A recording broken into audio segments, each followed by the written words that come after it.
اللہ رب محمد صلی اللہ علیہ وسلم نحن عباد محمد صلی اللہ علیہ وسلم اللہم رب اشرح لی صدری ویسر لی امری واحلل عقدۃ من لسانی یفقہوا قولی ربی زدنی علما ربی زدنی علما ربی زدنی علما۔ بسم اللہ الرحمن الرحیم۔ باب ترجمۃ الحکام وهل يجوز ترجمان واحد وقال خارجة بن زید بن ثابت عن زید بن ثابت ان النبی صلی اللہ تعالی وسلم امره ان يتعلم کتاب اليہود حتى كتبت للنبی صلی اللہ تعالی علیہ وسلم كتبه وأقرأته كتبهم اذا كتبوا الیہ۔ دیکھیے باب اور اس کے مطابق کچھ تعلیقات بیان کیا امام بخاری علیہ رحمہ نے۔ باب کا ترجمہ ہے حکام کے ترجمان۔ حکام کے، حاکم کی جمع حکام کے ترجمان۔ اور کیا ایک ترجمان رکھنا جائز ہے؟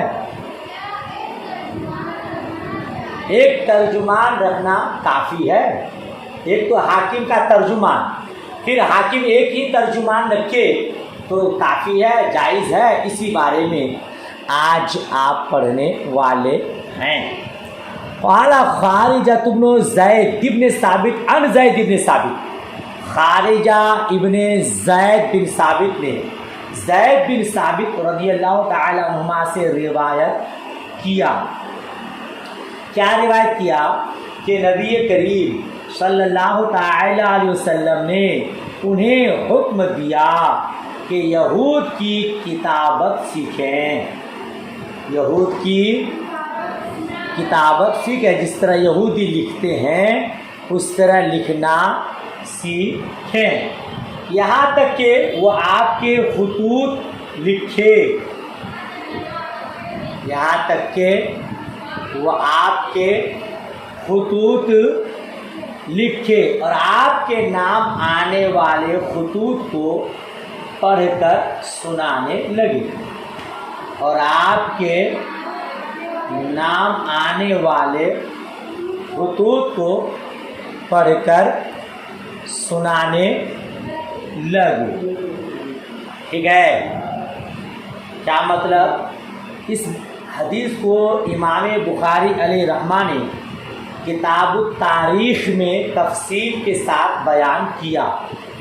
تفصیل یہ ہے کہ جب نبی پاک صاحب الاولاد صلی اللہ تعالی علیہ وسلم مدینہ طیبہ، مدینہ منورہ تشریف لائے تو مجھے پیش کیا گیا، ان کو زید بن ثابت ہے نا، پیش کیا گیا۔ حضور نے مجھے پسند فرمایا۔ حضور کو بتایا گیا کہ یہ بنی نجار کا بچہ ہے، اس نے قرآن مجید کی کئی سورتیں یاد کی ہیں۔ حضور نے مجھے پڑھنے کا حکم دیا، حضور نے مجھے پڑھنے کا حکم دیا۔ میں نے سورہ قاف پڑھ کر سنائی تو مجھ سے فرمایا یہودیوں کے لکھنے کا طریقہ سیکھ لو۔ یہودیوں کے، مجھے یہودیوں پر اطمینان نہیں ہے، بھروسہ نہیں ہے۔ تو زید ثابت فرماتے ہیں میں نے آدھے مہینہ میں سیکھ لیا۔ سبحان اللہ، آدھے مہینہ میں لکھنا، یہاں تک کہ یہودیوں کا خط حضور کے پاس لکھنے لگا، اور حضور کے پاس یہودیوں کا خط آتا تو اسے پڑھ کر سناتا۔ اسی کو یہاں بیان کیا۔ پھر آگے کیا فرماتے ہیں؟ وقال عمر وعنده علی وعبد الرحمن وعثمان ماذا تقول هذه؟ قال عبد الرحمن بن حاتب فقلت تخبرك بصاحب الذي صنع بها۔ جی حضرت عمر رضی اللہ تعالی عنہ نے فرمایا وعندہ علی، اس حال میں کہ آپ کے پاس حضرت علی، عبد الرحمن بن عوف اور عثمان بن عفان رضی اللہ تعالی عنہ موجود تھے۔ ماذا تقول ہذہ، یہ عورت کیا کہہ رہی ہے؟ ماذا تقول ہذہ، یہ عورت کیا کہتی ہے، کیا کہہ رہی ہے؟ تو عبد الرحمن بن حاتب نے فرمایا، کہا، یہ حضرت عبد الرحمن بن حاتب نے کہا فقلت تخبرک، تو عبد الرحمن بن حاتب نے بتایا کہ جس شخص نے اس کے ساتھ یہ حرکت کی ہے، جس شخص نے اس کے ساتھ یہ حرکت کی ہے اس کی خبر آپ کو دے رہی ہے۔ کیا ترجمہ ہوا؟ یہ حرکت کی ہے اس کی خبر آپ کو دے رہی ہے۔ کیا مطلب؟ واقعہ یہ تھا کہ حضرت حاتب بن ابی بلتع رضی اللہ تعالی عنہ کی آزاد کردہ ایک لونڈی نوئبہ نام کی تھی۔ کس کی؟ حاتب بن ابی بلتع رضی اللہ تعالی عنہ کی ایک آزاد کردہ لونڈی تھی جس کا نام نوئبہ تھا۔ زنا سے حمل رہ گیا تھا، زنا سے حمل رہ گیا تھا، وہ لونڈی حاملہ ہو گئی تھی۔ فریاد لے کر، شکایت لے کر، مقدمہ لے کر حضرت عمر فاروق اعظم رضی اللہ تعالی عنہ کی خدمت میں حاضر ہوئی۔ وہ عجمیہ تھی، وہ لونڈی کیا تھی؟ عجمیہ تھی، اپنی زبان میں بول رہی تھی جسے حضرت عمر رضی اللہ تعالی عنہ سمجھ نہ پائے۔ حضرت عبد الرحمن بن حاتب نے اس کا ترجمہ کیا کہ یہ شکایت کر رہی ہے کہ یہ حمل سے رہ گئی ہے، کسی نے اس کے ساتھ زنا کیا۔ تو حضرت عبد الرحمن بن حاتب نے اس کا ترجمہ کیا۔ دیکھیے حضور نے ترجمانی کے طور پر زید بن ثابت کو رکھا ہے نا، اور حضرت عمر فاروق اعظم کی بارگاہ میں عبد الرحمن بن حاتب نے ترجمہ کیا، جس سے یہ سمجھ میں آ رہا ہے کہ حاکموں کا کوئی ترجمان ہو درست ہے، اور پھر ایک ترجمان ہو تب بھی کافی ہے۔ ہر ملک میں ایک ترجمان ہوا کرتے ہیں۔ آپ نے شروع کتاب میں حصہ اول میں بخاری شریف جلد اول میں حدیث ہرقل پڑھا ہے، جس نے ابو سفیان کو ترجمان بنایا تھا۔ نہیں، ابو سفیان جو کہہ رہے تھے ہرقل کا کوئی ترجمان تھا۔ بات سمجھ شریف میں آ گئی تو آگے دیکھیے، وقال ابو جمرۃ کنت اترجم بین ابن عباس و بین الناس حضرت ابو جمرہ نے کہا میں ابن عباس رضی اللہ تعالیٰ اور لوگوں کے درمیان ترجمہ کرتا تھا۔ میں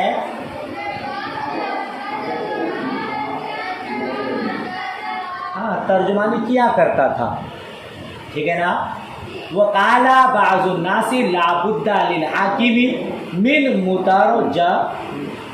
مترجمین، اور بعض لوگوں کا کہنا ہے کہ حاکم کے لیے اس کے سوا دو مترجمین ہونا ضروری ہے۔ بعض لوگوں نے کہا حاکم کے لیے دو مترجمین ہونا ضروری ہے۔ یہاں بعض الناس سے مراد امام شافعی رحمۃ اللہ تعالی علیہ، چونکہ انہی کا یہ مذہب ہے۔ امام شافعی رحمہ کا مذہب یہ ہے کہ دو مترجمین کا ہونا ضروری ہے۔ تو معلوم ہوا کہ امام بخاری نے یہاں بعض الناس سے مراد امام شافعی رحمۃ اللہ علیہ کو لیا، لہذا ہر جگہ بعض الناس سے امام اعظم ابو حنیفہ مراد نہیں ہو سکتے، ہے نا، کیونکہ بعض جگہ بعض الناس سے امام شافعی رحمۃ اللہ تعالیٰ علیہ کو بھی مراد لیا ہے۔ اچھا، یہاں بعض الناس کا امام بخاری علیہ رحمہ نے اپنی طرف منسوب نہیں کیا کہ ہمارا یہ مذہب ہے، تو اس سے یہ بھی معلوم ہوا کہ امام بخاری کا مذہب مسلک شافعی نہیں ہے، آپ کا مسلک شافعی نہیں ہے۔ کچھ خلاصہ طور پر ثابت نہیں ہوا ہے کہ آپ کس مسلک کے پیرو، بلکہ آپ خود ایک امام تھے اپنے وقت میں۔ پوری بات ہو گئی۔ حدثنا ابو الیمانی اخبرنا شعیب عن الزہری قال اخبرنی عبید اللہ بن عبد اللہ ان عبد اللہ بن عباس اخبروا ان ابا سفیان بن حرب اخبروا ان ہرقل ارسل الیہ فی رکب من قریش۔ حدیث ہرقل کا ایک حصہ یہاں بیان کیا۔ عبداللہ کا بیان ہے، حضرت ابن عباس رضی اللہ تعالی عنہما نے انہیں بتایا کہ انہیں حضرت ابو سفیان بن حرب نے بتایا کہ ہرقل نے قریش کے کچھ لوگوں کے ساتھ مجھے بھی بلا بھیجا۔ کیا بولیں گے؟ ہرقل نے قریش کے کچھ لوگوں کے ساتھ مجھے بھی بلا بھیجا۔ ثم قال لترجمانه قل لهم انی سائل ھذا، پھر اپنے ترجمان سے کہا ان لوگوں سے کہو کہ میں اس سے یعنی ابو سفیان سے پوچھنے والا ہوں، پوچھنے۔ فَإِنْ كَذَبَنِي فَكَذِّبُوهُ، اگر یہ جھوٹ بولے تو تم اس کی تکذیب کر دینا، تم لوگ اس کو جھٹلا دینا۔ فذکر الحدیث، پھر باقی حدیث بیان کی۔ فقال لترجمانی قل له ان كان ما تقول حقا فسيملك موضع قدمی ہاتین۔ پھر ہرقل نے اپنے ترجمان سے کہا ان سے کہو جو تم نے کہا ہے اگر وہ سچ ہے تو وہ عنقریب میرے دونوں قدموں کے نیچے کی زمین کا مالک ہو جائے گا۔ حدیث ہرقل میں آپ نے اس کو اچھی طرح سے پڑھا ہے۔ ماشاءاللہ، باب مکمل ہوا۔ باب تھا حاکموں کا ترجمان اور کیا ایک ترجمان کافی ہے؟ ہم احناف کے یہاں ایک ترجمان کافی ہے اور امام شافعی رحمہ کے لیے 2 ترجمان ضروری ہے تاکہ دونوں آپس میں رائے مشورہ بھی کر لے۔ ان تعلیقات کے ذریعے بات واضح ہو گئی کہ ایک ترجمان بھی کافی ہے۔ اگلا باب دیکھیے، باب محاسبۃ الامام عمالہ، امام کا اپنے عاملوں کا محاسبہ کرنا۔ امام کا اپنے عاملوں کا محاسبہ، اس سے پہلے آپ اس طرح کی حدیث پڑھ چکے ہیں، ترجمہ کروں گا انشاءاللہ آپ کو سمجھ میں آ جائے گا۔ دیکھیے، حدثنا محمد اخبرنا عبدۃ حدثنا هشام بن عروہ عن ابی حمید الساعدی ان النبی صلی اللہ تعالی وسلم استعمل ابن العتابیۃ على صدقات بنی سلیم فلما جاء الى رسول اللہ صلی اللہ علیہ وسلم وحاسبه على هذا الذي لكم وهذه هدیۃ اہدیت لی۔ حضرت ابو حمید ساعدی رضی اللہ تعالی عنہ کا بیان ہے کہ نبی کریم صلی اللہ تعالی وسلم نے ابن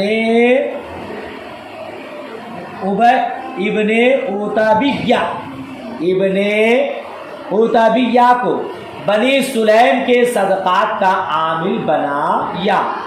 تو جب وہ رسول پاک صلی اللہ علیہ وسلم کی خدمت میں واپس آیا اور اس سے حساب لیا گیا، وحاسبہ، اور اس سے حساب لیا گیا، قال، تو اس نے کہا ھذا الذی لکم، یہ مال آپ کا ہے، یہ مال آپ کا، وحاذی ہدیۃ اہدیت لی، اور یہ مجھے ہدیہ کے طور پر دیا گیا ہے۔ اس طرح کی حدیث پڑھ چکے ہیں نا آپ لوگ، مجھے ہدیہ میں دیا گیا ہے۔ فقال رسول اللہ صلی اللہ علیہ وسلم فہلا جلست فی بیت ابیک و بیت امیک حتی تأتیک ہدیتک ان کنت صادقا، چنانچہ رسول پاک صلی اللہ تعالی علیہ وسلم نے فرمایا، بھلا تم اپنے ماں باپ کے گھر میں کیوں نہ بیٹھے رہے، بھلا تم اپنے ماں باپ کے گھر کیوں نہ بیٹھے رہے یہاں تک کہ تمہارا ہدیہ تمہارے پاس آ جاتا، اگر تم سچے ہو، اگر تم یہاں ہو، میں نے تمہیں عامل مقرر کیا ہے، لوگ تمہیں لا کر دے رہے ہیں، وہ تمہارا ہدیہ نہیں ہے، بلکہ جس کام کے لیے میں نے تمہیں رکھا ہے وہ اسی کے لیے ہے نا۔ اگر تمہیں ہدیہ دینا ہے تو ایک کام کرو، جاؤ اپنے ماں باپ کے گھر بیٹھو، پھر دیکھتا ہوں کون تمہیں ہدیہ دینے آتا ہے۔ پہلے پڑھ چکے آپ، یہ مسجد کا، مدرسہ کا خازن ہے، اور کوئی دے رہا ہے وہ اس کا ذاتی نہیں ہے، بلکہ مدرسہ کا ہے، وہ مسجد کا ہے، مزار شریف میں تو مزار کا ہے نا بھائی صاحب۔ اچھا، ثم قام رسول اللہ صلی اللہ علیہ وسلم فخطب الناس وحمد اللہ واثنى علیہ، پھر رسول پاک صلی اللہ تعالی علیہ وسلم کھڑے ہوئے، آپ نے لوگوں کو خطبہ دیا، اللہ تعالیٰ کی حمد و ثنا بیان کرنے کے بعد فرمایا، اللہ تعالیٰ کی حمد و ثنا بیان کی، ثم قال، پھر فرمایا، اما بعد، حمد و ثناء کے بعد، فإنی استعمل رجالا منکم علی امور مما ولانی اللہ، فیأتی احدکم فیقول ھذا لکم وھذی ہدیۃ اہدیت لی، فہلا جلس فی بیت ابی و بیت امی۔ اما بعد، میں تم میں سے بعض لوگوں کو ایسے امور کا عامل بناتا ہوں جن کا اللہ تعالیٰ نے مجھے مالک بنایا ہے، جن کا اللہ تعالیٰ نے، ترجمہ ہو رہا ہے، پھر تم میں سے ایک آ کر کہتا ہے یہ آپ کا مال ہے اور یہ ہدیہ ہے جو مجھے دیا گیا ہے، بھلا وہ اپنے ماں باپ کے گھر میں کیوں نہ بیٹھا، یہاں تک کہ اگر وہ سچا ہے تو ہدیہ اس کے پاس آ جاتا، یہاں تک کہ اگر وہ سچا ہے تو ہدیہ اس کے پاس آ جاتا۔ فواللہ لا یأخذ احدکم منہا شیئا، قسم خدا کی تم میں سے کوئی اس مال سے کوئی چیز نہیں لیتا، خدا کی قسم تم میں سے کوئی اس میں سے کوئی مال نہیں لیتا۔ مالا ہشام بغیر حقی، ہشام کا بیان ہے کہ بغیر حق کے، حضور نے کیا فرمایا، بغیر حق کے، بغیر الا جاء اللہ یحملہ یوم القیامت الا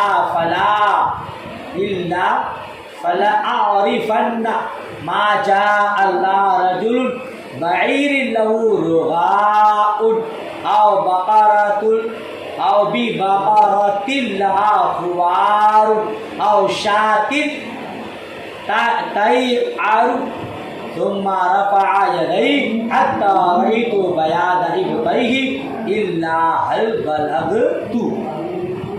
آگے صحیح ہے؟ اچھا، بغیر حق کے مگر قیامت کے دن اسے اٹھائے ہوئے، مگر قیامت کے دن اللہ کی بارگاہ میں حاضر ہوگا، اللہ کی بارگاہ میں اونٹ بلبلاتا ہوگا، اونٹ بلبلاتا ہوگا، گائے ٹکراتی ہوگی اور بکری ممیاتی ہوگی. پڑھ چکے نا اس سے پہلے. یعنی جس کو لیا ہے کل قیامت کے دن وہ ساری چیزیں اس کی گردن میں ہوں گی، وہ اٹھائے ہوئے رب کی بارگاہ میں پہنچے گا. اگر اس نے اونٹ لے لیا تو اونٹ بلبلاتا ہوگا، گائے لیا ہوگا تو گائے ڈکراتی ہوگی، بکریاں لے لیا ہوگا تو بکریاں ممیاتی ہوگی. پھر آپ نے اپنے دستے مبارک اٹھائے یہاں تک کہ ہم نے آپ کی بغلوں کی سفیدی دیکھی. پھر فرمایا بتاؤ کیا میں نے خدا کا پیغام پہنچا دیا؟ میں نے خدا کا پیغام پہنچا دیا. اس سے پہلے آپ پڑھ چکے. مسئلہ یہ ہے کہ جو آدمی جس کام کے لیے رکھا گیا ہے اگر وہاں کوئی مال آتا ہے تو وہ اسی کا ہے. مدرسہ میں کوئی چندہ کے لیے ہے تو اس کا ہدیہ نہیں ہے کہ وہ بانٹ لیں اپنی طرف سے، وہ مدرسہ کا ہے. سمجھ شریف میں بات آئی. بات کیا تھا؟ امام کا اپنے عاملوں کا محاسبہ کرنا، حساب لینا، اس کی گرفت کرنا. اگر صحابی رسول نے ایسا کیا ہے تو مصطفیٰ کریم نے اس کا محاسبہ کیا ہے. لہذا ضروری بھی ہے کہ اپنے ماتحت جو لوگ ہیں اس کا محاسبہ لیا جائے تاکہ اسے بھی ڈر رہے اور وہ کوئی چیز نہ رکھ لے کہ قیامت کے دن حساب دینا مہنگا پڑ جائے. آپ نے پڑھا ہوگا نا سورہ یاسین شریف میں الیوم نختم علی افواہہم، بروز قیامت رب قدیر آدمی کی زبان، ہاتھ وغیرہ سے بلوائے گا، آدمی خاموش رہے گا اور اس کے اعضاء گواہی دیں گے مولا اس نے اس سے ایسا کام کیا، ویسا کام کیا. تو رب کی بارگاہ میں دعا کیجیے اللہ پاک حقوق العباد اور حقوق اللہ کی ادائیگی کی توفیق رفیق عطا فرمائے. میرے لیے خصوصی دعا کیجیے اللہ پاک گناہوں سے بچے رہنے کی توفیق رفیق عطا فرمائے. اللہ پاک ہم سب کو دارین کی سعادتوں سے سرفراز فرمائے. سبق آج کا یہیں تک رہنے دیتے ہیں. دعا خیر میں یاد. اللہ حافظ. خدا حافظ.